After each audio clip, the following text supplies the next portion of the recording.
Amigos, bienvenidos una vez más a su espacio Reflexineando. La Cineteca Nacional, igual que lo hizo ya con Stanley Kubrick y Alfred Hitchcock, está preparando y va a inaugurar el próximo 30 de octubre una exposición sobre Luis Buñuel, el cineasta español quizá más importante de la historia y que hizo una fructífera carrera con alrededor de 32 títulos, de los cuales la mitad filmó en México. Entonces, a raíz de esa exposición, para que si les interesa ir a visitarla lleguen más preparados, pues vamos a hablar de las que, a mi parecer, son quizá las 3 mejores películas de Luis Buñuel en México, en su etapa mexicana. Entonces, Reflexineando dedica esta semana su espacio a Luis Buñuel. Reflexionemos. Sí. Siguiendo un orden cronológico, la primera película de la que vamos a hablar, que fue su tercera película filmada en México, fue Los Olvidados, ¿no? Luis Buñuel pues le da un gancho al hígado de cierta manera a México. ¿Por qué? Pues porque filma quizá la película que podría ser considerada como la más cruel, desencarnada y realista de la época de oro del cine mexicano. La película nos cuenta la historia de un grupo de jovencitos, algunos incluso ya adolescentes, pero la mayor parte de ellos niños o pubertos, que viven en la calle, ¿no? Que carecen totalmente de una figura de autoridad, que se dedican, al ser de clase baja, pues a delinquir, a formar pandillas para cometer delitos y abusar de los demás. En este sentido, pues Luis Buñuel no se toca para nada el corazón para mostrar una visión muy desencarnada y realista de la pobreza y de la delincuencia en México, y de la clase baja en particular, como lo hiciera Ismael Rodríguez, por ejemplo, en Nosotros los Pobres. La historia está centrada sobre todo en uno de los chicos, que es un adolescente llamado Jaibo, interpretado por el actor Roberto Cobo, que acaba de salir de la correccional y que lo primero que quiere hacer es vengarse de la persona que lo delató y que hizo que fuera detenido. Y así lo hace, ¿no? Lo mata enfrente de otro chico, que es el protagonista, Pedro, y este niño pues es chantajeado por el Jaibo de que si dice algo pues va a ir en contra de él. Entonces la relación sobre todo está centrada en ellos dos, aunque vemos algunas subtramas ahí interesantes, por ejemplo de un indígena, un chiquillo, que fue abandonado ahí en un parque de la ciudad por sus padres y que pues está buscando quién se haga cargo de él.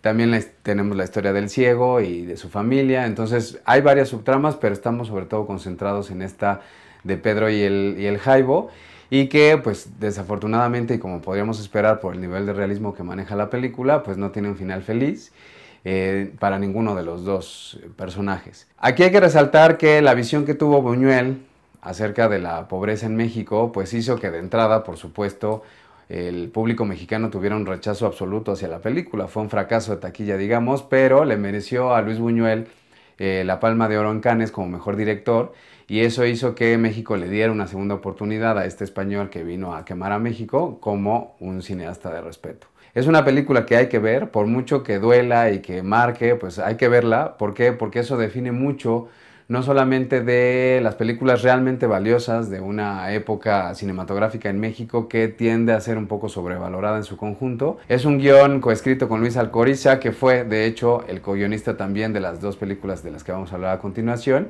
y fue fotografiada también, igual que las siguientes dos películas, por el genio de la imagen, Gabriel Figueroa, quizá el cinefotógrafo más importante, junto hoy con Emmanuel Lubezki, de la historia del cine nacional. La segunda película de Luis Buñuel de la que vamos a hablar hoy fue filmada en 1953, 3 años después de Los Olvidados, y se titula simplemente Él. Él es protagonizada por Arturo de Córdoba, que está excelso en esta película, que trata acerca de Francisco, pues un hombre ya de mediana edad, que aún así pues es virgen, vive solo y está buscando a la mujer de sus sueños, digamos, ¿no? Entonces un día en la iglesia de casualidad la encuentra, y también de casualidad se da cuenta que es la novia de un conocido de él, amigo entre comillas, que no lo detiene para que busque seducir y convencer a la susodicha de casarse con él. Finalmente lo logra, pero lo que vemos en la película en realidad es un gran flashback de la chica contándole al que era originalmente su novio lo que fue el viacrucis que tuvo que vivir al aceptar casarse con Francisco. ¿Por qué? Porque Francisco era un tipo cegado por los celos, de tal manera que le hizo la vida imposible a esta mujer, ¿no? ¿Qué tipo de acciones llevó a cabo? Pues por ejemplo, cerrarla sin sentido simplemente porque conocía o saludaba a alguien en la calle, hasta extremos como, que es un tema, imagínense, para los 50 súper difícil de tratar, quererle coser la vagina para mantener su fidelidad intacta, ¿no? Entonces, de entrada hay que reconocerle que es una película súper valiente, ¿no? En tratar temas que van en contra de cuestiones que eran consideradas normales o parte de la convención, de lo aceptado en la época, incluso hasta la fecha, como es el machismo desmedido, la autoridad del hombre sobre la mujer, y verlo como algo normal, ¿no? Porque finalmente incluso en la película la protagonista busca ayuda de su madre y la madre le dice que pues que se aguante, ¿no? Que tiene que ser más comprensiva con su esposo y portarse bien, ¿no? Que era como una idea usualmente manejada en la época y repito, todavía hasta la fecha hay casos así. Entonces es una película muy valiente también en ese sentido. Si en Los Olvidados se centró en la pobreza, aquí se centra sobre todo en el machismo y hace algunas referencias sobre todo también al peso de las ideas religiosas que tienen en el conservadurismo de la gente. Uno podría pensar, por las dos películas que hasta la fecha he mencionado, que pues el surrealismo, que es uno de los sellos característicos de este director, pues no está presente, pero sí está muy presente en ambas películas. En el caso de Los Olvidados, pues con algunos sueños que tiene Pedro, el protagonista, por ejemplo, un sueño que tiene de que su mamá lo quiere, que es diferente a la realidad porque la mamá no lo quiere. O en el caso de él, algunas cuestiones surrealistas que tienen que ver con el erotismo, por ejemplo, y con el manejo de la paranoia, ¿no? En el caso del protagonista. Entonces, él es también una de las imprescindibles de Luis Buñuel en su etapa del cine mexicano. Y la tercera película que decidí escoger para este video que Luis Buñuel filmó en México, lo hizo incluso ya después de que se había ido de México y filmó algunas cosas en Europa, decidió regresar a nuestro país para filmar en 1962 El Ángel Exterminador. Que de hecho, pues él tenía pensado filmar esta película en Londres porque como es una crítica hacia la burguesía, pues quería un país de primer mundo en donde los rasgos de la clase alta fueran como mucho más notables. Pero pues no pudo por cuestiones de presupuesto y decidió entonces hacerla aquí en México. Trata sobre un grupo de aristócratas, de burgueses que después de una noche de ópera pues se reúnen para cenar en una mansión de uno de ellos.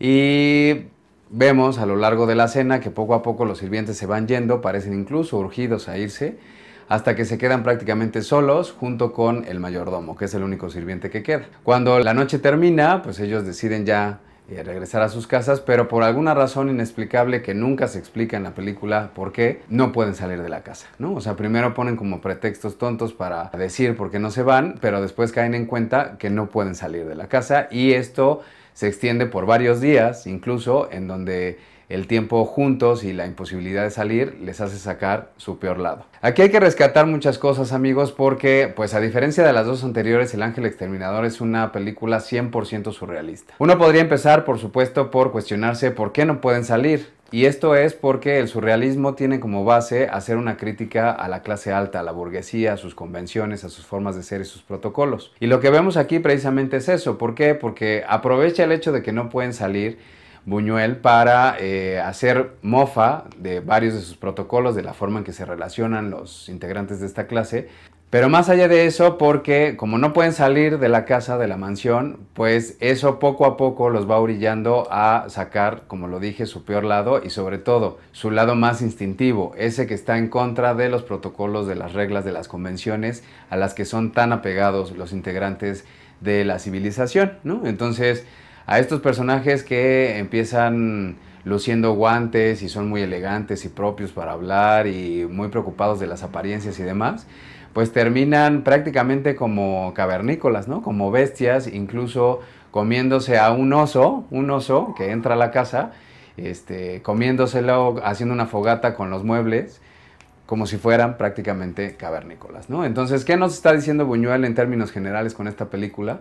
Que a pesar de las apariencias y las preocupaciones de las convenciones sociales de la civilización moderna, pues todos somos animales, ¿no? En la raíz. Tiene muchos simbolismos que hay que pescarle ahí. Por ejemplo, junto con el oso entran a la mansión en algún momento una manada de borregos, ¿no?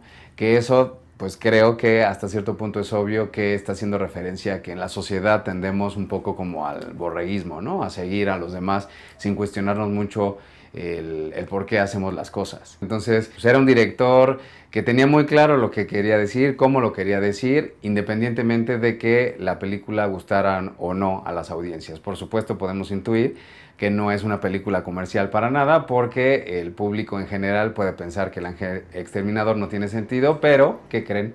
Pues le están dando la razón a Luis Buñuel, porque él desde el principio dijo que no tiene sentido. Muchas gracias como siempre por su atención, amigos. No olviden visitarnos en nuestras redes sociales para comentarnos el contenido del video y sugerirnos algunos temas que podamos abordar en él. Así como, sobre todo, darnos su apoyo y seguirnos en YouTube para que cada vez seamos más los suscriptores de este espacio.